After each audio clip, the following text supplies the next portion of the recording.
বাংলাদেশ ভারতকে 3-1 গোলে হারিয়ে দিয়েছে।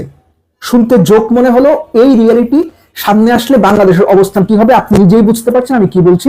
যদি শ্রীলঙ্কাতে 3 ম্যাচ এবং 1 ম্যাচ ভারতে, বিশ্বকাপে গ্রুপ পর্বে বাংলাদেশের যে প্রথম 4 ম্যাচ আছে তার 3টা শ্রীলঙ্কায়, 1টা ভারতে খেলার যে প্রস্তাবনা নিয়ে আলোচনা, সেটা যদি হয়, বাংলাদেশ কি ভারতে যাবে, যাওয়া উচিত কিনা, কি মনে করেন আপনি? কমেন্ট বক্সে অবশ্যই জানাবেন। এর সঙ্গে বাংলাদেশ যদি পরের পর্বে কোয়ালিফাই করে, তখনকার ম্যাচগুলো কোথায় হবে? বাংলাদেশ কি তখনও ভারতে খেলবো না এই অবস্থান নেবে?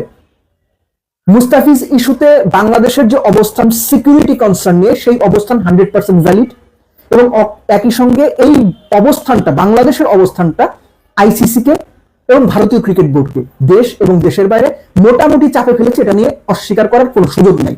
এখন কথা হচ্ছে, বাংলাদেশ যে অবস্থান নিয়েছিল কোনোভাবেই ভারতে বিশ্বকাপ খেলতে যাব না, একটা ম্যাচ খেলার জন্য প্রাথমিকভাবে বিশ্বকাপে যদি বাংলাদেশ যায়, যাওয়ার সিদ্ধান্ত নেয়, আমরা কি ক্রিকেট বোর্ড এবং সরকারকে সাপোর্ট করব, নাকি ব্যাপারটা আমরা বলবো যে না, প্রথমবার স্ট্যান্ড নিয়েছেন সেই স্ট্যান্ডে থাকতে হবে? আসলে কি হওয়া